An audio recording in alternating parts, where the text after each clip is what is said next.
오늘 읽는 본문은 출애굽기 25장부터 31장 사이에 걸쳐서 하나님께서 상세하게 지시하신 성막 그 설계도에서 일단 1차적으로 나왔던 것이고, 그것이 드디어 이렇게 하나님 말씀대로 세워지는 것을 보여줍니다.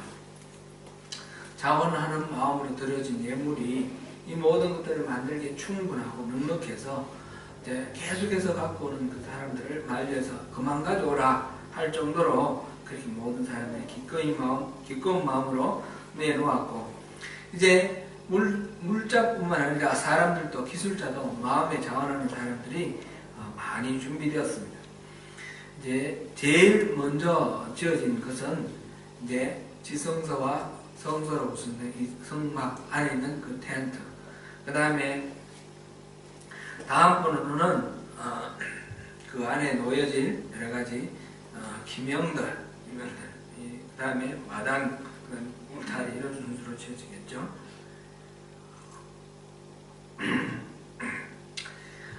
이 성막 이야기는 앞에서도 뭐 이렇게 잠깐씩 언급이 되었는데, 하나하나 상징하는 것이 뭐 어떤 의미를 갖는다 이래가지고 이 설교자들이나 아니면 신학자들이 그 의미를 이렇게 연결시키는 그런 경우들이 많습니다. 많은데 전체적으로 이 성막은 그리스도, 예수 그리스도를 상징한다 이렇게 우리가 이해를 하고요. 구체적으로 하나하나 연결하는 것은 가급적이면 우리가 너무 지나치게 연결 안 하는 게 좋습니다. 이게 이제 연결하는 사람들의 그 학자들의 연결을 보면 거시적으로는 일치하는데 미시적으로 들어가면 말이 다 각각 틀리거든요. 그 중에 어느 게 맞느냐 그런 생각도 들고, 각각 다 이렇게 틀리게 답이 나온다는 것은 하나님의 감동이 아닐 수도 있다 이런 생각도 듭니다. 이렇게 비유, 예를 들면 여기 이제 네 겹의 막이 있지 않습니까? 요거는 뭐고 요거는 뭐고 이렇게 비유하는 것들을 알레고리라 그러는데, 알레고리를 너무 지나치게 하면, 성경은 기본적으로 알레고리가 있습니다. 그러나 알레고리, 비유가 너무 지나치게 들어가면 그것은 자의적 해석이 될 수 있습니다. 그래서 문제가 됩니다. 신천지 같은 경우도 보면 그 비유풀이 해가지고 일일이 알레고리를 다 연결하는데 그 엉터리 말도 안 되는 것도 많고요. 그 다음에 또 하여튼 유명한 설교자들도 이렇게 자꾸 연결하는 거, 그런 게 재미가 있나 봐요. 뭔가 신기한 것 같기도 하고, 근데 신기한 것 같기도 하고 재밌는데 다 이게 일치가 안 된다 그러면 그거는 위험하다 이렇게 생각하면 좋으니까 어느 정도까지만 다 이렇게 차라리 모호한 표현이 더 나을 수도 있습니다. 오늘 이제 성막을, 텐트를 짓는 부분을 이렇게 우리 보았는데, 19절까지 보았는데, 이제 20절부터 30절까지는 이 막을 세우기 위한 벽이고, 그 다음에 31, 그 다음부터는 그 지성소와 성소 사이의 휘장, 그리고 성소 앞에 있는 휘장, 이렇게 나와 있습니다.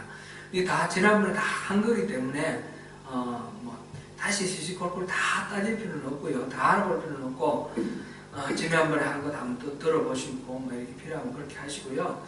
그래도 우리가 또 많이 잊어버렸잖아요. 잊어버렸으니까 다시 한번 기억하면서, 중요한 것들을 기억하면서 이렇게 넘어가면 좋겠습니다. 제가 칠판을 위에 올려놨습니다. 칠판을 올려놨는데, 오늘 지금 19절까지 한 거는 휘장이지 않습니까? 휘장, 덮개입니다. 덮개.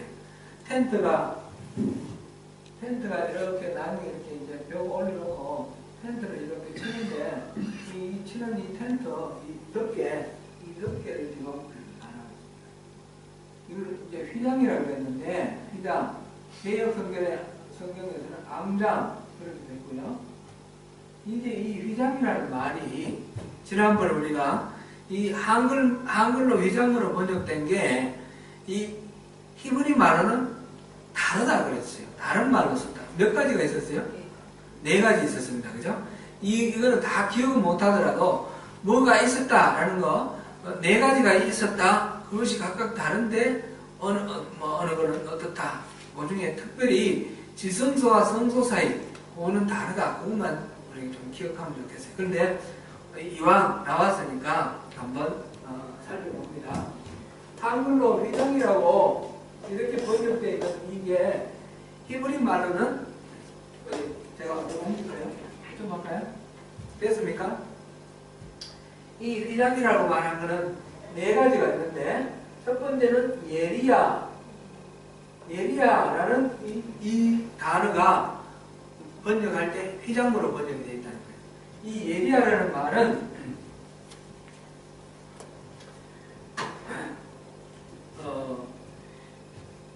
이제 덮는 덮개입니다. 이게 이제 여기 네 가지 덮개 우리가 기억하면 되겠죠? 네 가지 덮개. 네 가지는 맨 안쪽에는 뭐가 있었죠? 가늘게 꼰 배실과 청색, 자색, 홍색 실로 그룹을 짜서 만든 그룹의 무늬를 짜서 만든 그런 그 휘장입니다. 그죠? 맨 안쪽 휘장. 그 다음 휘장은 뭐 어떤 거예요? 염소 털로 짠 휘장. 그죠? 그 다음 그 밖에는 뭐 있습니까? 붉은색 색을 들인 수양의 가죽. 그죠? 그 다음 맨 위에는 뭐 있습니까? 해달 가죽. 해달은 제가 가진 성경에 보니까 줄석이 붙어가지고 돌고래라고 그랬는데 그 한국에서 성막 그 권위자이신 강문호 목사님은 이거를 물개라고 그렇게 말했어요. 물개. 어느 게 맞는지 정확히는 모르겠는데 이분은 여기저기 여러 가지 문헌들을 보고 이거는 물개가 맞다 이렇게 말을 했습니다. 이제 돌고래도 홍해에서 살고 지중해에서 살고 물개도 거기 사니까 아마 그런 것들은 나올 수 있는 그런 재료인 것 같습니다. 근데 네 가지 덮개가 바로 전부 합쳐서 예리야. 이거는 넘는 휘장, 왕장 이렇게 됩니다. 그 다음에 두 번째로는 지난번에 제가 조금 잘못 말씀 전달했습니다. 두 번째는 뭐냐면 하로케트라는 건데요. 이거는 지성소와 성소 사이. 이것만 파로케트예요. 이것만. 지난번에 성소 앞까지도 제가 파로케트를 했는데 그게 아니라 지성소와 성소를 가르는 이거는 원래 의미가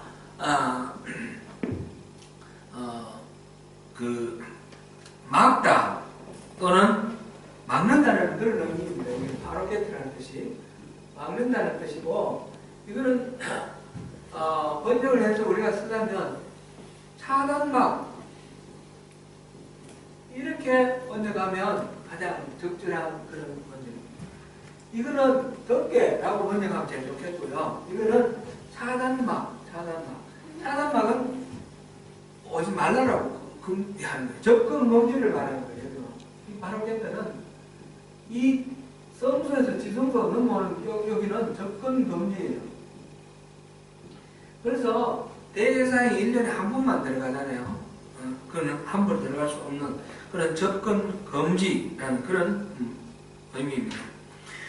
여기에는 특징이 있죠. 뭐가 수놓아져 있어요? 여기는 그룹이 수놓아져 있습니다.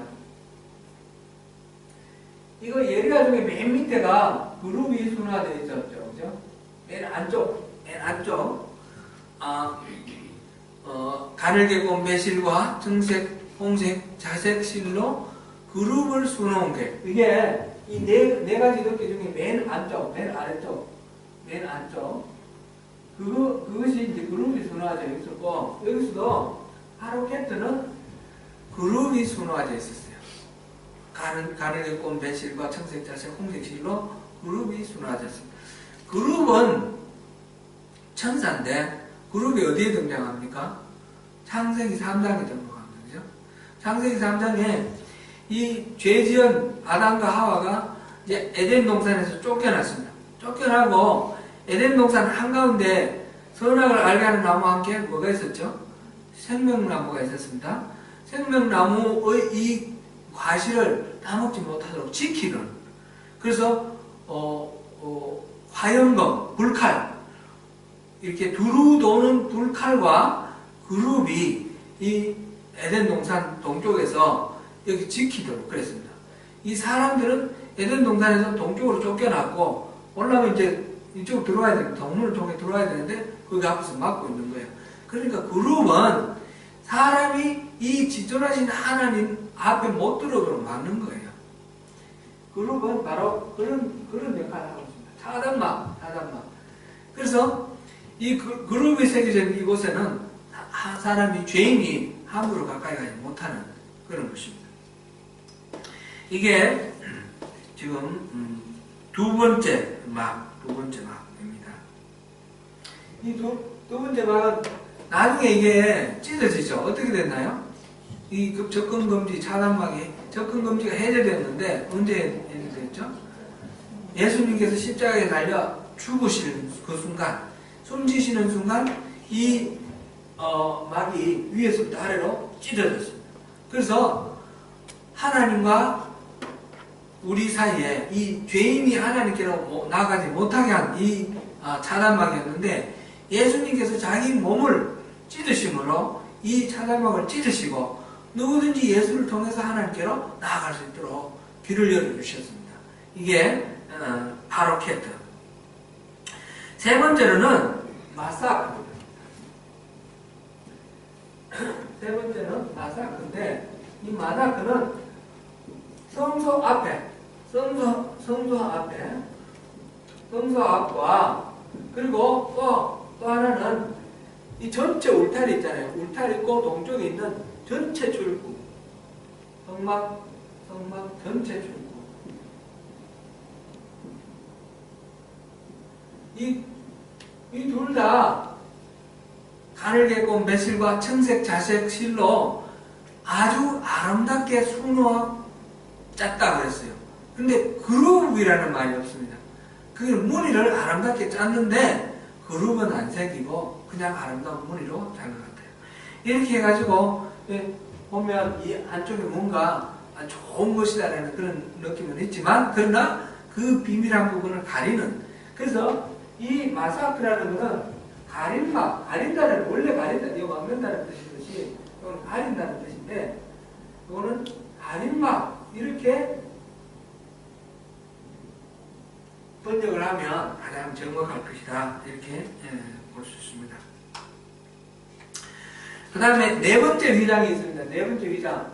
네 번째 휘장은 켈라라는 그런 히브리 말인데, 이것도 한글로 번역에는 휘장 또는 포장, 이렇게 휘장과 포장이 두 가지 말이 쓰였는데, 휘장으로 번역된 거죠.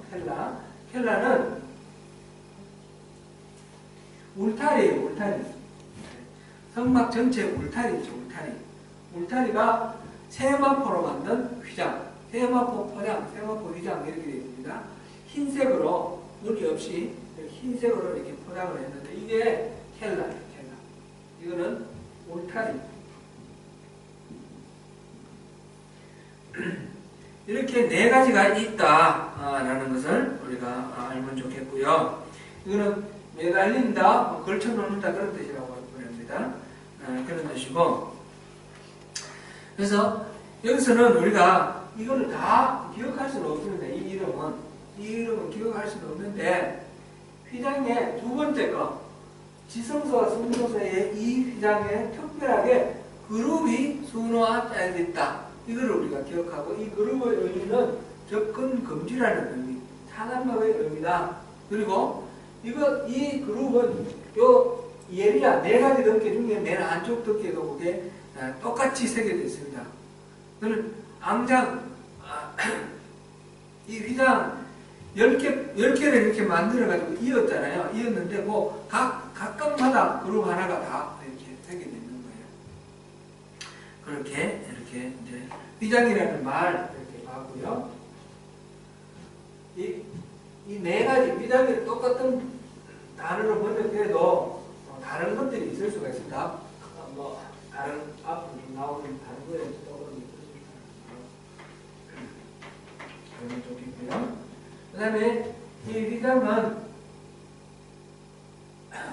지금 덮개는 길이가 얼마였어요? 제일 첫 번째 거 나온 거. 그 그룹이 새겨진 그 가늘게 배실, 형색, 홍색, 자색실로 짜서 만든 그 휘장은 길이가 얼마예요? 길이가 28규빗이고 그 다음에 폭은 4규빗이고요. 이런 것들을 10개를 만들어야 했어요. 10개를 만드는데 5개씩 연결을 하고 그 다음에 이쪽 5개와 이쪽 5개를 여기 고리 50개를 만들어 가지고 서로 결합했다가 분해했다가 할 수 있도록 이렇게 만들라 그랬어요. 이렇게 해가지고 이거는 나중에 보면 기둥을 이렇게 세우지 않습니까? 기둥을 세우면 이게 이 폭이 10규빗이거든요. 그리고 이 높이가 10규빗이에요. 이따가 나오겠지만 이 높이도 10규빗. 근데 이거를 이렇게 위에 이렇게 걸쳐 덮는 거예요. 덮으면 28규빗이니까 요 한 규빗, 요 한 규빗 이렇게 깡충하게 이렇게 덮이는 거예요. 맨 안쪽에는 그죠? 깡충하게 이렇게 여기 이제 네 가지 덮개 중에 맨 안쪽은 이렇게 돼 있고 그 다음에는 두 번째 덮개는 뭐 어떤 덮개였어요? 염소 털로 만든 덮개. 두 번째 덮개는 길이가 이게 30으로 되어 있어요. 그죠? 30으로 되어 있으니까 이거보다 더 길겠죠? 그럼 그대로 늘어뜨리면 이런 식으로 되겠죠? 이렇게 되는데 나중에 보면 끈으로 다 묶어놨어요. 이것도 끈으로 묶었었고 이것도 끈으로 묶고 이렇게 해가지고 실제로는 그렇게 바로 들이웠는지 아니면 어떻게 되는지 여기 끈으로 이렇게 박아 묶었다고 이렇게 보고 그 다음에 끈은 또 뭐가 있습니까? 붉은색 들인 수양의 가죽. 이거는 아마 이거 전부 다가 이건 길이가 사이즈가 안 나오는데 이거 전부 다가 덮일 정도 될 것 같아요. 실제로 이렇게 들렸다기보다는 아마 이런 식으로 해가지고 여기다가 끈을 묶어서 말뚝 박아놓고 이렇게 해서 해놓지 않았을까 이렇게 생각되고요. 그 다음에 맨 마지막에는 뭐 있죠? 해달의 가죽도 이런 식으로 해가지고 덮어놨겠죠. 맨 안쪽에는 그러니까 이 안에서 일을 할 때 보면 옆에는 기둥은 조금 이따가 나올 널빤 금으로 입힌 널빤이고 위에 천정은 다른 게 없고 바로 뭐가 보입니까? 바로 이 휘장이 보입니다. 그 휘장에는 뭐가 새겨져 있다고요? 그룹이 새겨져 있는 거죠. 그룹이 가늘게 꼰 배실과 청색, 자색, 홍색실로 이 그룹이 새겨진 것이 천정에서 이렇게 보이는 거예요. 이 안에 지성소와 성소에 들어가서 일하는 대사장들은 이거를 늘 바라보면서 일하고 있다. 이렇게 보면 되겠고요. 이런 식으로 옆에서 단면을 놨을 때 이런 식으로 덮어놨습니다.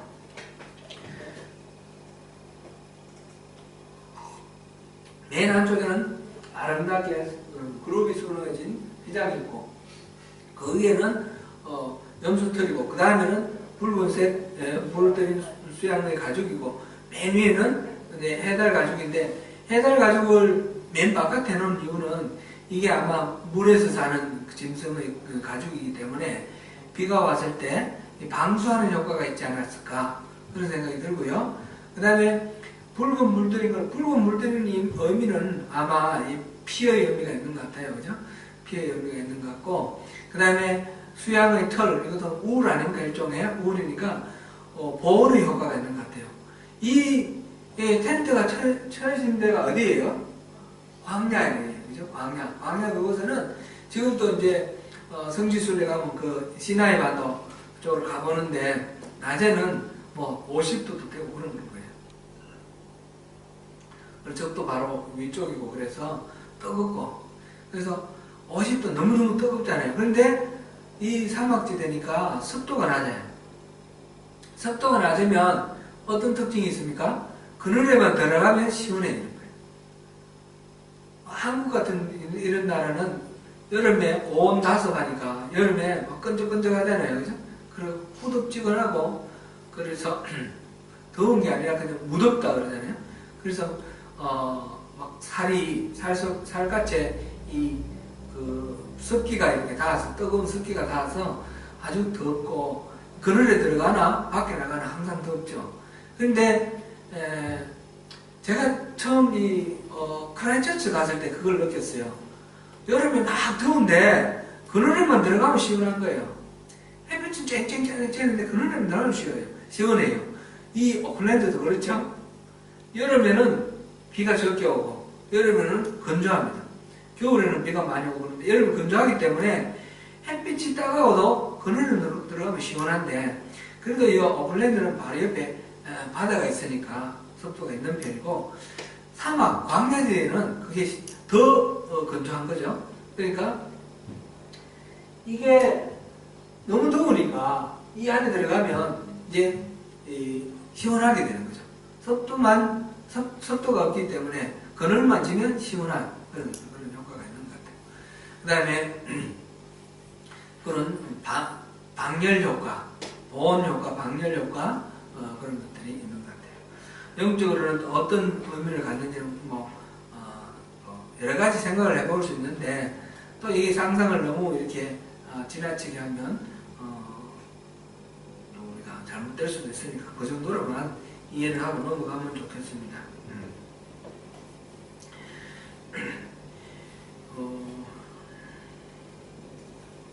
그 다음 20절부터 38절 마지막까지 한번 읽어보겠습니다. 20절부터 38절까지 천천히 읽습니다. 시작. 그가 또 조각목으로 성막에 세울 널판들을 만들었으니 각 판의 길이는 10규빗, 너비는 1규빗 반이며 각 판에 2촉이 있어 서로 연결하게 하였으니 성막의 모든 판이 이거라하며 성막을 위하여 널판을 만들었을 때 나무로는 안쪽에 널판이 20개라. 그 20개 널판 밑에 은받침 40개를 만들었을 때 곧 이 널판 밑에도 2받침이 그 2촉을 받게 하였고 저 널판 밑에도 2받침이 그 2촉을 받게 하였으며 성막 다른 쪽, 그쪽을 위하여도 널판 20개를 만들고 또 은받침 40개를 만들었으니 곧 이 판 밑에도 받침이 2이요 저 판 밑에도 받침이 2이며 장막 뒤 곧 서쪽을 위하여는 널판 6개를 만들었고 장막 뒤 모퉁이 편을 위하여는 널판 2개를 만들되 아래에서부터 위까지 각기 2겹 두께로 하여 윗꼬리에 이르게 하고 2 모퉁이 쪽을 다 그리하며 그 널판은 8개요 그 받침은 은받침 16개라. 각 널판 밑에 2개씩이었더라. 그가 또 조각목으로 띠를 만들었으니 곧 성막 이쪽 널판을 위하여 5개요 성막 저쪽 널판을 위하여 5개요 성막 뒤 곧 서쪽 널판을 위하여 5개며 그 중간 띠를 만들 때 널판 중간 이 끝에서 저 끝에 미치게 하였으며 그 널판대로 금으로 싸고 그 널판에 띠를 뗄 금고리를 만들고 그 띠도 금으로 쌌더라.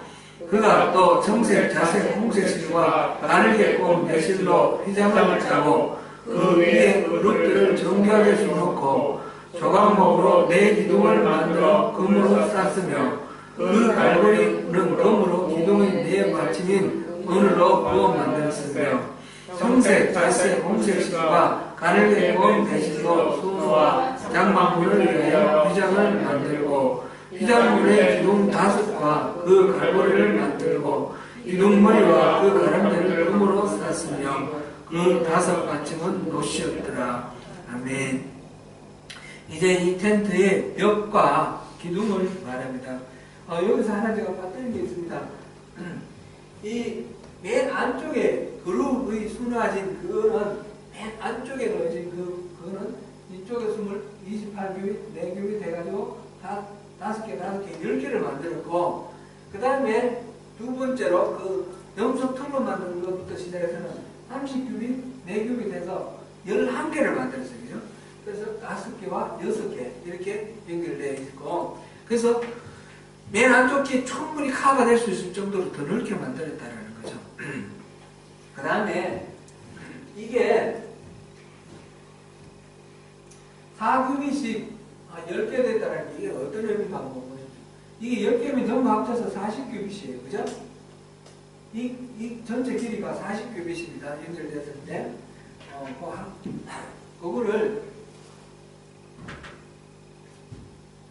지금 앞에서 봤을 때는 그렇고, 이제 옆에서 봤을 때 이 성막이 나중에 보면 이제 지성소가 길이가 10규빗이고 그 다음에 성소가 20규빗 되거든요. 그러면 이 천정이 이 길이가 이게 30규빗이에요. 30규빗이고 뒷면이 이게 10규빗이에요. 이 40규빗 된다는 거. 이거를 이렇게 걸쳐서 여기서부터 시작해서 지금 이게 여기 지금 휘장이 10개가 되잖아요. 10개. 한 폭 얹고, 두 폭 얹고, 세 폭 얹고 이렇게 해가지고 10폭을 이렇게 제가 뭘 말씀드린지 전달됩니까? 이건 옆에서 볼 거예요. 옆에서. 성막 옆에서 볼 거예요. 옆에서 봤을 때 이 휘장이 이렇게 이 폭이 40폭이라는 거는 30규빗하고 여러 떨려서 여기서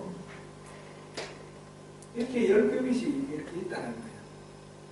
그래서 이렇게 뒤에 쳐지게 하고 그 다음 위에 30규빗 끊고 이렇게 해서 맨 안쪽에 아까를 치면 이게 이제 옆으로 이렇게 돼서 단면이에요. 이런 식으로 걸치는 거예요. 그 다음에 두 번째 거는 11폭이라는 거예요. 11폭. 11폭이면 이만큼 하고도 더 여기 남는 거예요. 그죠? 여기서 한 이만큼 더 익었다 그랬어요. 반폭 정도. 더 익고 이렇게 당겨서 이렇게 해가지고 이렇게 해서 이렇게 채우는 거예요. 이렇게 해서 이 옆에서 본 거예요. 옆에서. 그렇게 됐고, 그 다음에 이제 또 다시 앞에서 봅니다. 앞에서 보면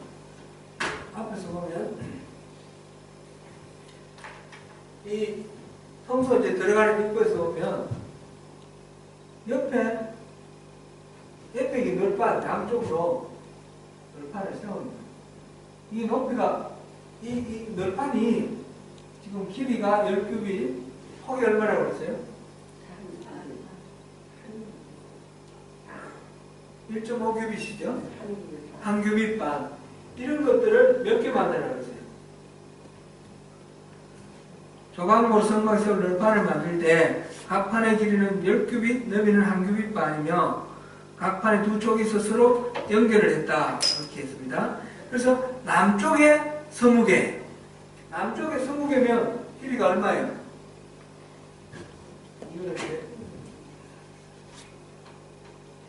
이거를 남쪽에 성막이 옆에서 다니는데 이게 하늘에서 봅니다. 하늘에서 보면 남쪽에 이게 서무개예요. 서무개.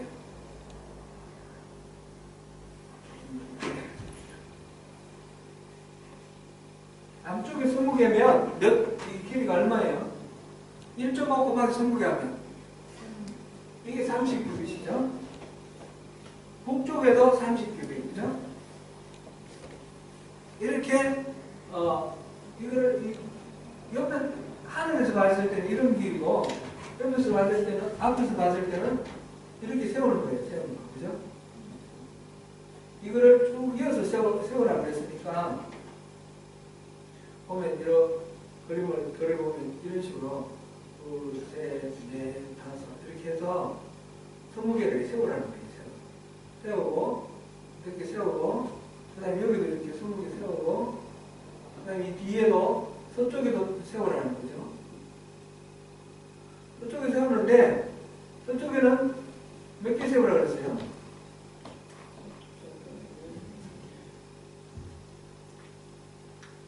6개 세우라 그랬죠. 27점. 6개 세우면 얼마예요? 그 길이가 1.5 곱하기 6하면 6개 세우면 9가 되는 거예요. 9가 되는. 전체 원래 길이는 10이었는데 보니까 이쪽에 하고 남겨놨다가 여기다가 양쪽 모서리 거를 폭 2배를 해가지고 하나 더 세워서 그래서 전부 8개를 세워라 이렇게 되어 있습니다. 그렇게 해서 이쪽은 8개 세우고 이쪽은 8개 이쪽에는 30개 이렇게 해서 세워서 이렇게 만들어라 그랬습니다. 그리고 참 이거 하나씩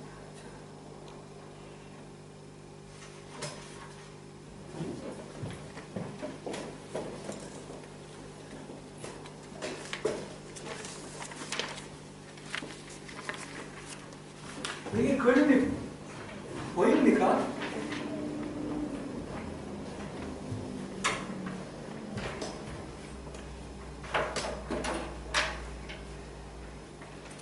이게 뭐 어떤 것을 설명하는지 잘 이해하셨을 거라고 생각하고요. 그 다음 넘어갑니다. 그래서 전체적으로 도형을 보면 지금 이 그림과 제가 나눠드린 이 그림과 같습니다. 뭐 인터넷에 보면 성막의 구조가 하여간 많이 나오는데 뭐 이렇게 있고 울타리가 있고 이렇게 해서 성소, 지성소, 성소 이렇게 있고 뭐 여기 물두멍, 번제단 이렇게 되어 있는데 이거 전체의 어떤 규모가 이거 중심으로 그려져 있어. 이 뜰의 의미 이런 것들이 잘 의미가 안 나와 있어요. 그래서 실제적으로 여기서 나와 있는 그 최수대로 그림을 그리면 이거는 훨씬 더 마당이 넓다라는 것을 성막들이 훨씬 더 넓다라는 것을 우리가 볼 수 있습니다. 그래서 이것을 다시 그리는 겁니다. 이거는 울타리 보면 50규빗 100규빗 이렇게 됐어요. 그러면 한 이 정도 되나요? 그리고 한 절반 정도를 잘라가지고 이게 10규빗 성막이 이 자체가 10규빗, 30규빗이니까 이 10규빗이 들어가는데 이쪽 폭하고 이쪽 폭하고 다 같은 폭으로 남을 테니까 한 이 정도로 이렇게 될 거다. 이게 이제 너무 길어졌네요.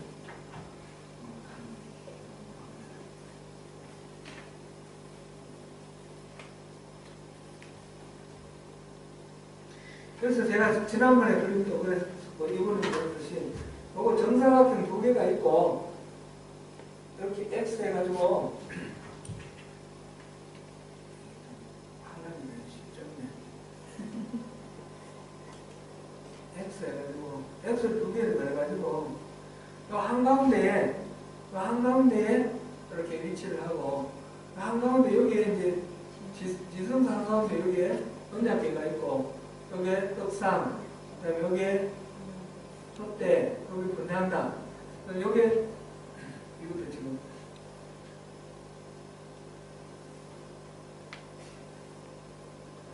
이렇게 해서 요 한가운데 번제단, 여기 물두멍 이런 식으로 이렇게 그려놓으면 이 나머지 부분 이렇게 지워놓고 이렇게 생각해 보면 굉장히 그 성막의 뜰이 넓은 거예요, 그죠? 그래, 보통 우리가 그림으로 여러 자료에서 본 거하고는 다르게 성막 이 안에 있는 텐트는 좀 작고 전체적으로 굉장히 넓다. 이런 비율로 해야지 의미가 있습니다. 여기서 지금 휘장의 이름도 제가 넣었고요. 그 다음에 사이즈도 대강 이렇게 넣었습니다. 이렇게 참고하시고, 이거를 머릿속에 이렇게 좀 이렇게 넣어 놓으시면, 이 이야기 치수 말하는 이런 것들이, 잘 이해가 될 것이다 생각됩니다. 이 벽은, 조각목으로 만들었습니다. 조각목으로, 길이가 10, 폭이 1.5 이렇게 조각목으로 조각목은 뭐라고 그랬습니까? 아카시아다 그랬습니다. 그죠? 이거는 이제 원래 이름은 시띠나무입니다. 시띠나무인데 이게 이제 광야에 따로 이렇게 이 가물고 메마른 곳에서 잘 자라는 한국의 아카시아하고 좀 다른 그런 가시나무예요. 가시나무가 시띠나무고, 그거를 가지고 제 목재를 삼은 거죠. 목재를 삼아가지고 이렇게 10규빗, 1.5규빗짜리를 이렇게 판목을 만들어서 쭉 이어서 이 벽 자체가 전부 1.5, 10짜리가 이렇게 쫙 이렇게 짜여져서 붙어 있다 이렇게 생각하면 되겠죠. 그렇게 쫙 짜여져 있고, 그 조각목으로 만든 그 위에다가 뭐를 씌웠다고 그랬어요? 금을 씌웠습니다. 금을 씌웠는데, 금은 어떻게 씌웠는지는 잘 모르겠습니다. 금으로 쌌다 그랬는데, 금으로 칠을 했는지, 안 그러면, 이 나무니까, 금속 같으면 도금을 하면 쉬운데, 나무에 도금이 안 되니까, 금으로 이렇게 칠을 했는지 아니면 금박을 붙였는지 모르겠습니다. 제가 직장의 일로 이탈리아를 가서 좀 있었는데, 제가 베니스에 있었는데, 베니스에서 유명한 성당이 있어요. 산마르코 성당. 그 성당 안에 가면 이 일정한 높이 위에, 사람 손 닿는 그 위에 이렇게 높은데 3m 정도? 그 위쪽에는 이 벽과 천장이 전부 금으로 덮여 있어요. 금으로 덮여 있는데, 이건 어떻게 금으로 덮여 있냐면 작은 요만한 비늘처럼 만들어가지고 처음 박아놨어요. 금박을 해가지고 박아놨어요. 그렇게 했는지 어떻게 했는지 방법은 잘 모르겠으나, 금으로 이 조각목을 완전히 싸서 그 안에서 이제 일할 때 보면, 제사장이 일할 때 보면, 지금 금초대에 불을 밝혀놓으면 금은 반짝반짝 빛나고 반사를 잘하니까, 그죠? 아주 환하겠습니다. 환한데 벽은 전체다가 금이에요. 그리고 천장은 뭐예요? 천장은 그 가늘게 꼰 매실과 금색, 홍색 자색 실로 그룹을 수놓은 그런 휘장이 이렇게 덮여 있잖아요. 그럼 위로 쳐다보면 그룹이 보이고, 아름다운 그런 휘장이 덮여 있고, 벽에 보면 이제 금을 바닥바닥바닥하게 이렇게 되어 있습니다. 근데 여기가 지금 어디예요? 이 장소가? 광야예요. 그죠? 바닥은 뭐로 했을까요? 바닥은 그냥 흙이에요. 흙에다가 이 기둥을 세우려니까 흙이나 모래 푹 빠지고 고르지 않을 수도 있죠. 그래서 그 부분은 밑에 이 기둥 밑에 받침을 두게 했어요. 받침은 뭘로 했습니까? 받침은 좀 은받침. 이 널판 하나당 받침 2개 해가지고 전부 이렇게 널판 30개면, 그 다음 받침은 널판 20개니까 받침은 40개, 뒤에는 널판 8개니까 받침은 16개 이렇게 전부 해놨습니다. 그리고 이렇게 벽이 있는가 하면 지성소와 성소 사이에 휘장을 두르기 위해서 그곳에는 4개의 기둥을 세웠습니다. 4개의 기둥을 세웠고, 그 기둥도 마찬가지로 조각목으로 만들어서 그 끝에다가 금을 이렇게 감았고요. 그 다음에 성소 맨 앞쪽, 성소 맨 앞쪽 여기는 기둥이, 여기는 기둥이 4개, 아니죠. 여기는 4개, 여기는 기둥 4개라고 그랬고, 여기는 기둥이 5개. 그렇죠? 이렇게 해서 기둥이 있고, 기둥이 있는데 여기다가 휘장을 들였는데, 이 휘장이 이름이 뭐예요? 파로케트라는 거죠. 그게 여기서 보면 35절 그가 또 정색, 자색, 홍색 실과 가늘게 꼰 배실로 휘장을 짜고 그 위에 그룹들을 정교하게 수놓고 여기 이제 이 휘장이라는 말이 파로케트라는 거예요. 그렇게 해서 조각목으로 4기둥이 있었다. 4기둥 만들고 했고 그 다음에 장막 37점 장막 문을 위하여 휘장을 만들고 여기는 기둥 5개 장막 문을 위하여 휘장 이거는 마사크 그겁니다. 가늘게 청색, 자색, 홍색 실과 가늘게 꼰 배실로 수놓아 장막 문을 위하여 휘장을 만들었는데 그룹을 수놓았다는 말은 없어요. 그죠? 그룹은 아니고 그냥 수를 놓아서 무리를 만들었다. 그렇게 해서. 근데 이 모든 것들은 받침이 뭐였어요? 받침이 전부 은받침이었는데 여기 있는 5개의 기둥의 받침은 뭡니까? 놋받침입니다. 여기 이제 맨 안쪽으로 갈수록 더 귀한 금이고 바깥으로 나올수록 조금 다른 재료.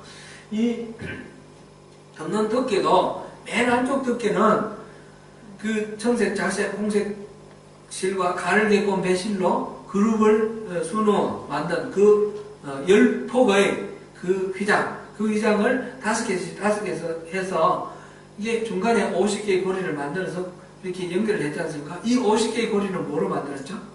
금으로 만들었어요. 그 다음에 이 염소 털로 만든 그거는 11폭을 만들어서 5개, 6개 이렇게 해가지고 그 가운데 50개의 고리를 만드는데 그 50개 고리는 뭐였어요?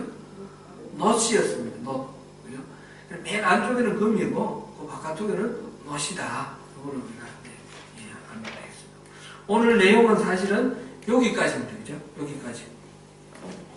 이 구조와 재료 이런 것들 다 봤는데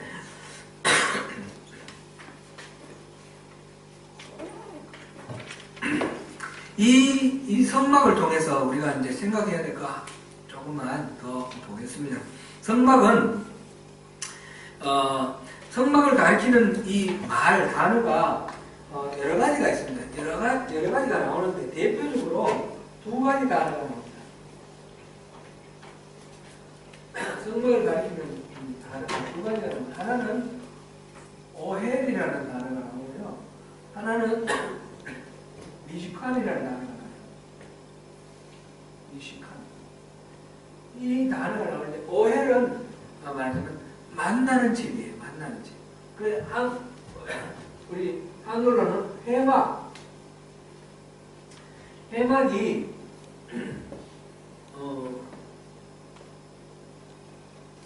회막이 뭡니까? 이 테마로가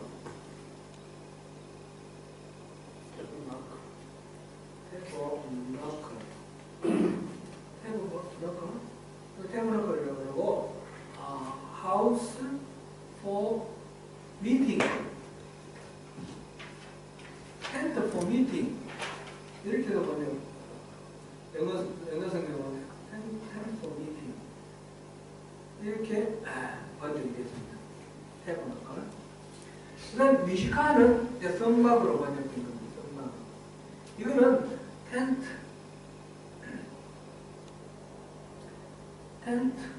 for dwelling 이렇게 번역이 영어로 보면 이런 식으로 번역이 되어 있습니다.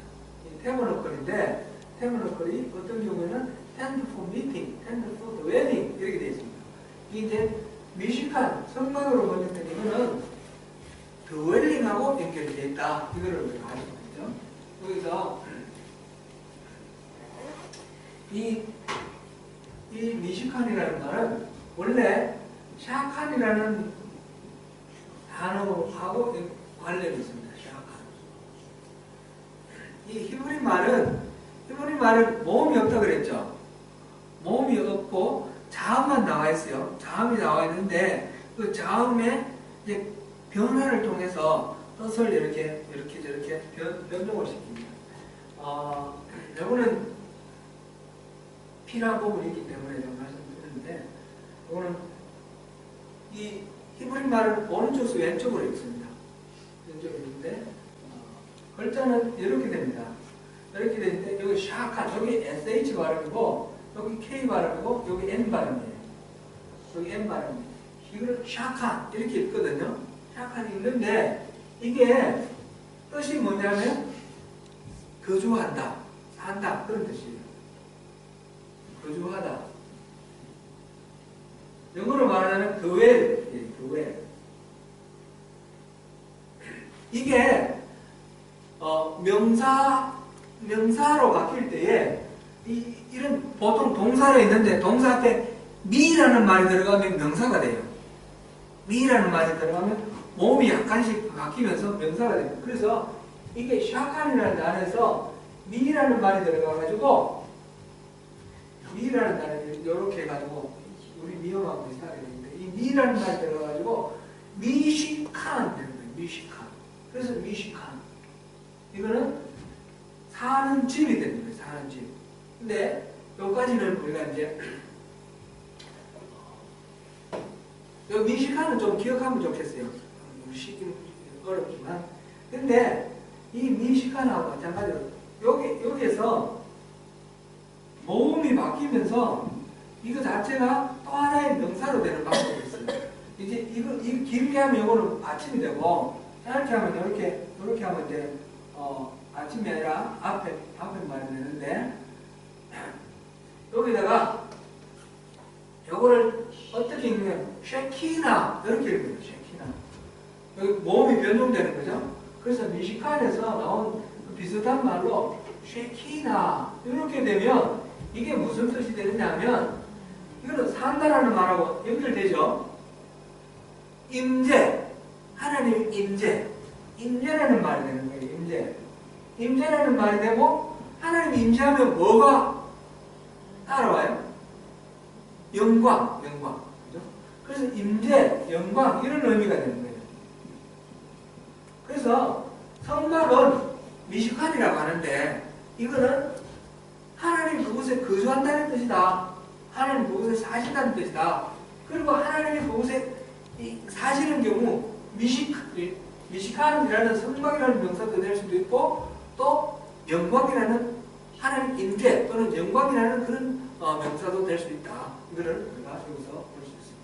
그래서 이 하나의 이 자음만 되는 이걸 가지고 모음을 변종시켜서 의미가 다른 그런 말이 나옵니다. 그래서 출애굽기 40장 여기 한 군데만 읽어보겠습니다. 40장 마지막에 성막을 다 만들어가지고 이렇게 봉헌하는 그런 장면이 나오는데 맨 끝입니다. 출애굽기 40장 마지막 맨 끝 34절 35절 그거 두 절만 한번 읽어보겠습니다. 시작.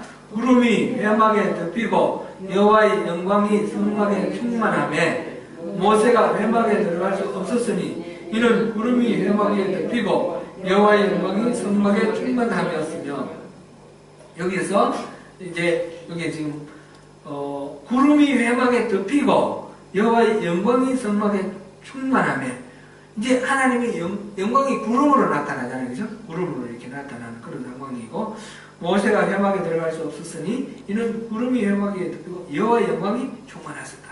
이거는 이 성막 자체가 하나님의 영광, 하나님의 임재 이것으로 이렇게 가득 차 있는 그런 상황을 나타냅니다.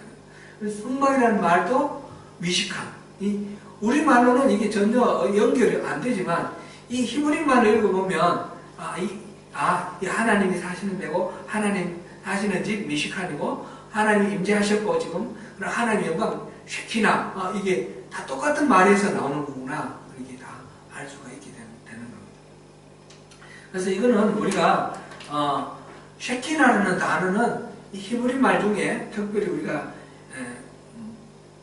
기억할 만한 그런 단어 중에 하나다. 하나의 임재, 하나의 영광, 쉐키나 그렇게 말한다.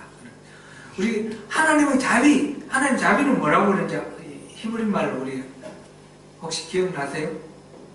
하나님의 은혜, 하나님 자비 말할 때 헤세드라는 말이 있어요. 헤세드. 그런 말 들어보셨어요? 네. 기억나시죠? 예수님이 그 병자 38년 된 병자 고친 그 연못이 베세다 연못 아닙니까? 그죠? 베데스다 그 베데스다가 바로 벳하고 헤세드하고 그게 붙은 말이에요. 벳은 집이라는 뜻이고 헤세드가 자비라는 뜻이에요. 자비의 집. 자비의 집에 자비를 받지 누리지 못하는 병자들이 울거리는 그런 상황이에요. 그래 하나님 예수님 오셔서 자비를 베풀어 주시는 그런 베데스다 연못. 그것이 헤세드라는 말이 자비라는 그런 뜻이고요. 그 다음에 또 거룩하다. 거룩하다 할 때는 카도시라는 그런 말이 있어요. 이런 말들 몇 개만 우리가 좀 기억하면 좋겠는데 그 중에 하나 이 쉐키나 미시칸 이라는 이 단어보다 쉐키나라는 단어 이거를 기억하고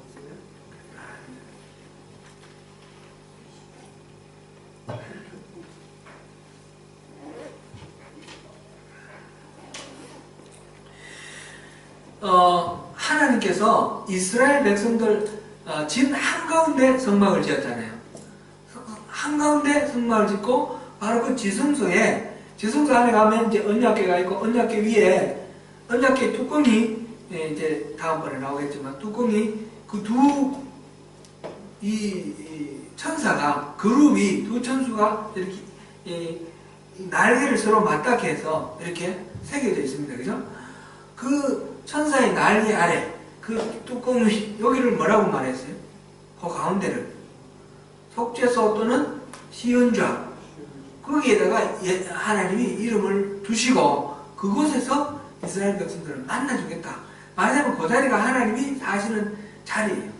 시은좌라는 말은 은혜를 베푸는 좌석, 자리 그런 뜻이고 그곳에서 하나님이 계시면서 만나주시겠다는 뜻입니다. 하나님 계실 때는 어떤 표가 나타납니까? 하나님 영광이 임재하셨을 때는 구름기둥, 불기둥으로 이 성막 그 위에 하늘로 쭉 뻗어 올라 있습니다. 그죠? 그러나 하나님 항상 그곳에 계시는 거예요. 이게 말하자면 하나님이 그곳에 사신다는 뜻이에요. dwelling. 하나님이 우주 만물을 만드신 하나님이 그 인간 가운데 내려오셔서 그곳에 머물겠다. 살겠다. 그것이 바로 성막의 의미입니다. 성막은 하나님이 사시는 곳. 그래서 미시칸이라는 이름이 들었고 하나님이 임재하시는 곳이라는 거예요. 요한복음 1장 14절을 우리 한번 볼까요? 요한복음 1장 14절.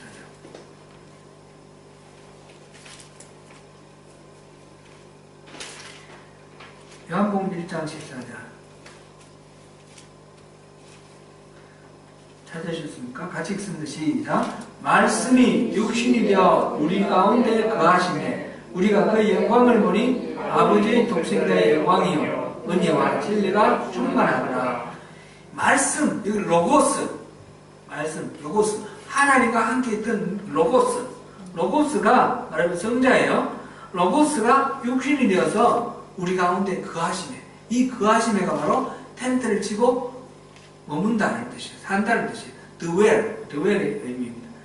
그래서 예수님께서 성자 하나님께서 육신을 입고 이 땅에 오셔서 우리 가운데 dwell 하신다. 그러니까 예수님이 바로 성막이라는 뜻이에요. 성막. 예수님하고 성막하고 연결하는 이유는 바로 이렇게 성경에서 그렇게 연결을 해놓았기 때문에 그렇습니다. 그래서 예수님의 성육신 이 모습이 바로 성막이고 성막이 바로 예수님의 성육신을 예표한 거다.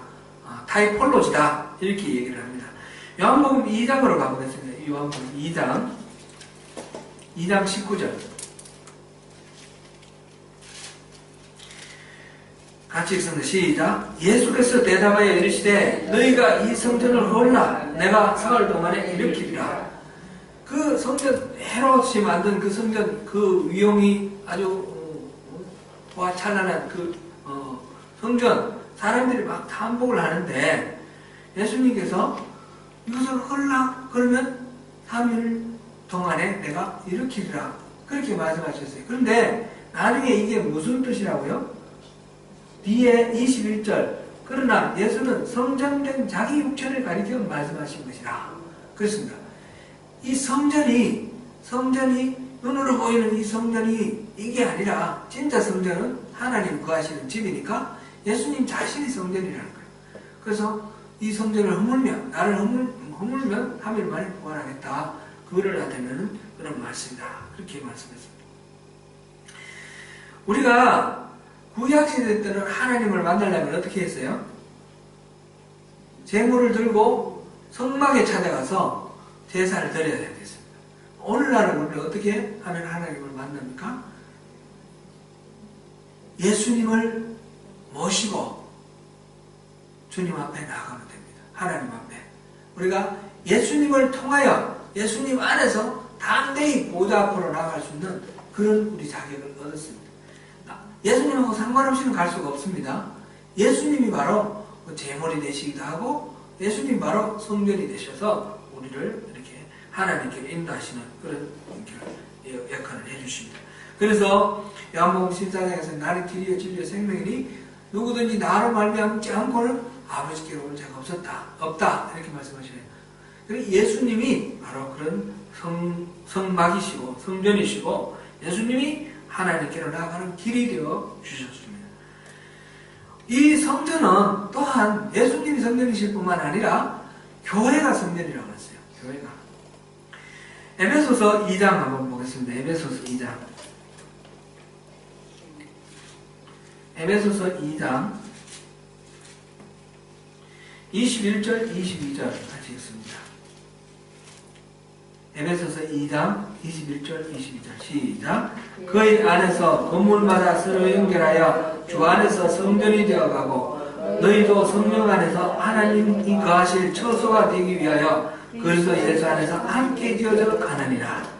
아멘. 지금 예수 그리스도 안에서 우리가 부름받은 우리들이 전부 모여서 하나님의 성전을 만들어가는 그런 과정에 있다는 거죠. 우리 하나하나가 벽돌이 되어서 지금 하나님이 거하시는 집으로 이렇게 만들어져 가고 있는 중입니다. 우리가 지어져가는 하나님의 집이다 라는 것입니다. 고린도전서 6장 여기도 한번 더 보겠습니다. 보고 그다음 같이 말씀드립니다. 고린도전서 6장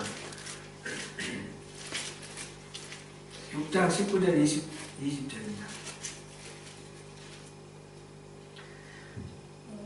너희 몸은 너희가 하나님께로부터 받은 바 너희 가운데 계신 성령의 주는 줄을 알지 못하느냐. 너희는 너희 자신의 것이 아니라 값으로 산 것이 되었으니 그런즉 너희 몸으로 하나님께 영광을 돌리라. 아멘.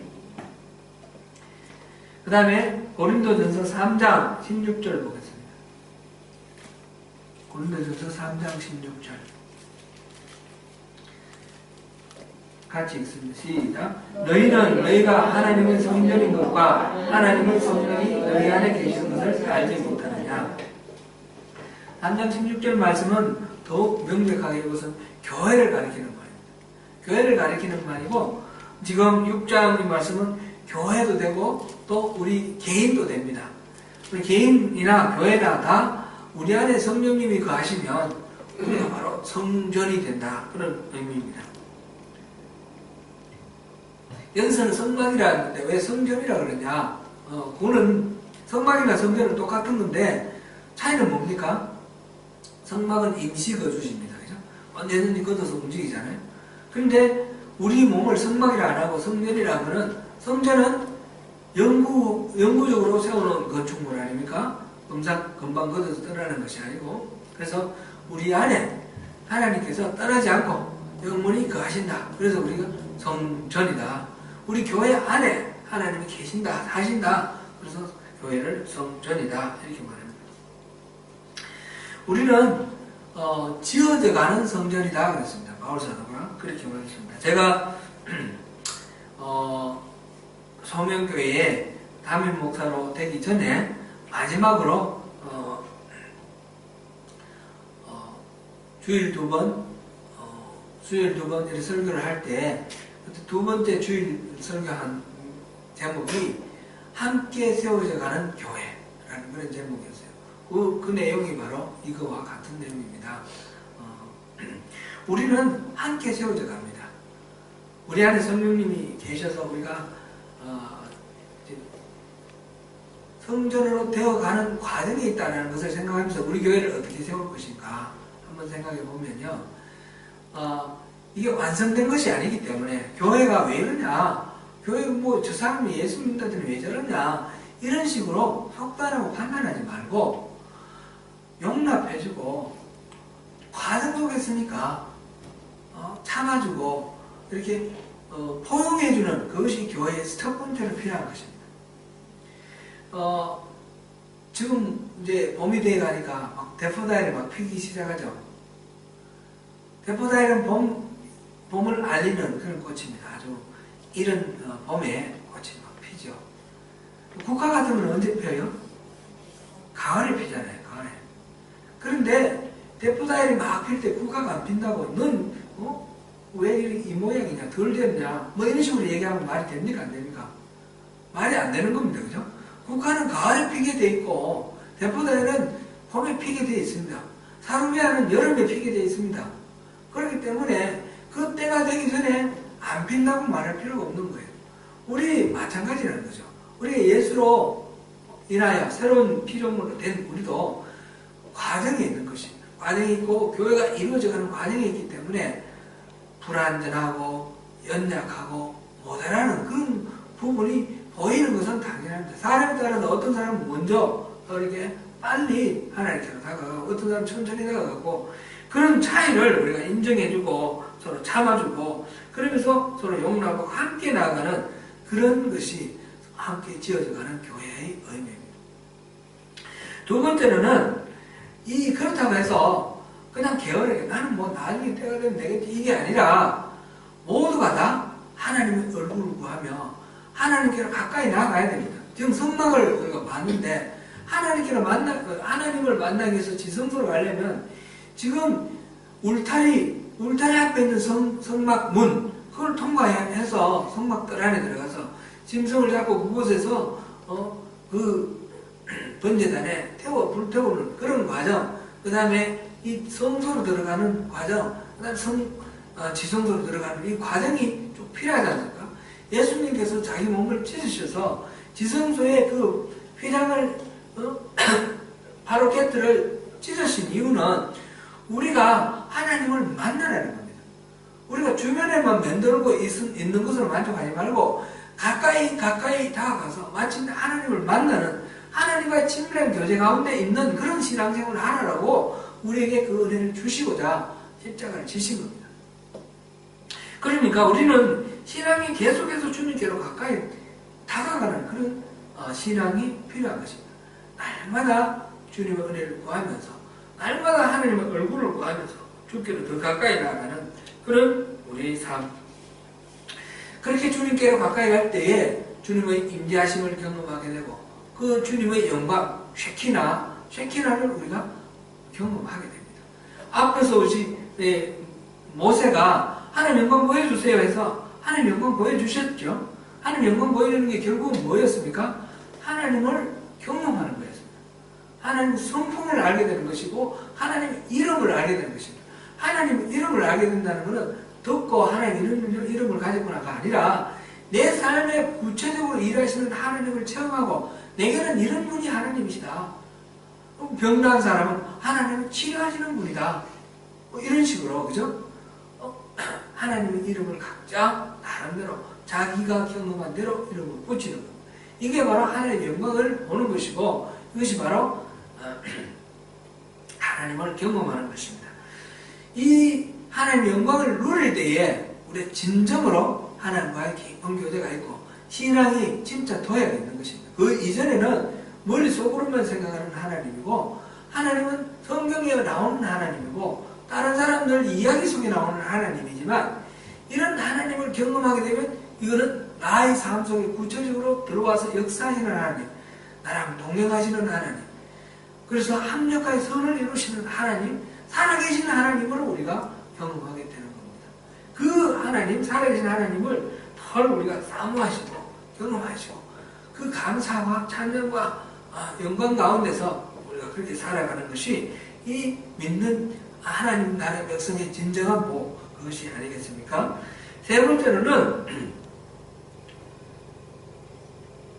우리가 바로 성전이라는 사실을 기억하면서 우리 몸을 잘 간수를 해야 되겠습니다. 우리 몸을 함부로 이렇게 쓰지 않고, 이것은 내 것이 아닙니다. 이미. 그죠? 여기도 지금 고린도전서 3장에서도 나오고 6장에서도 나오고 3장 17절 우리 같이 한번 볼까요? 누구든지 하나님의 성전을 더럽히면 하나님이 그 사람을 멸하시리라. 하나님의 성전은 거룩하니 너희도 그러하니라. 하나님의 몸된 교회를 더럽히면 하나님을 공격한 결과가 되고 하나님이 그를 멸하신다고 그랬습니다.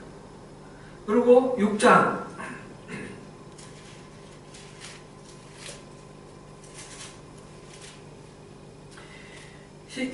20절 한번 보겠습니다. 값으로 산 것이 되었으니 그런즉 너희 몸으로 하나님께 영광을 돌리라. 우리 몸이 우리 것이 아닙니다. 이제 하나님의 것입니다. 하나님께서 하시는 하나님의 것입니다. 그래서 우리가 몸으로 하나님께 영광을 돌리라. 그건 무슨 말입니까? 우리 몸이 가 있는 것, 우리 삶을 말합니다. 우리 삶 자체가 로마서 12장 1절에도 그 말씀이 나왔죠. 우리 몸을 거룩한 산 제물로 드리라. 그러면 이것이 하나님 기뻐하시는 거룩한 산 제물이 된다. 영적 예배가 된다. 이렇게 말씀하셨어요. 그러니까 우리가 우리 몸을 우리가 원하는 대로, 우리 육신의 욕망대로 써서는 안 된다는 거죠. 우리 몸을 통해서 하나님께서 영광을 받으시도록, 우리 눈으로 보는 것이 하나님께 영광이 되고, 우리 귀로 듣는 것이 하나님께 영광이 되고, 우리가 먹고 우리가 행동하는 모든 것들이 하나님께 영광이 되는 겁니다. 우리가 보는 이 눈으로 하나님 보신다고 생각을 해야 되고, 우리가 듣는 이 귀로 하나님 들으신다. 그러니까 하나님이 들으셔서 마땅하지 않으면 우리가 안 들어야 되는 거죠. 하나님이 보실 만한 게 아니면 우리가 안 보아야 되는 거죠. 우리가 그렇게 하나님이 하실 말이 아닌 말을 우리 입안에 둘 수가 없는 거죠. 누구를 욕하거나 이렇게 나쁜 말 하거나 이런 말들이 우리 입에 있어서는 안 되는 거죠. 하나님께서는 이렇게 온전히 하나가 되기를, 우리와 한 몸이 되기를 원하십니다. 근데 친밀한 교제 가운데 내가 주님 안에 있고 주님이 내 안에 있고, 내 안에 이제 더 이상 내가 산 것이 아니고 그리스도께서 사시는 그런 삶, 그런 인생. 그래서 하나님께서 나를 성전 삼아 주시는 그런 인생을 우리에게 요청하시고, 우리가 그렇게 살아갈 때 하나님의 그 영광을 우리가 누리게 되는 것입니다. 네, 말씀을 맺겠습니다. 하나님이 거하시는 집 성막을 통해서 우리가 바로 어떤 존재인가 깊이 또 이해하시고 묵상하시는 가운데 하나님의 그 임재를 누리시는 우리 매일매일의 삶이 되시기를 축원합니다. 기도하겠습니다.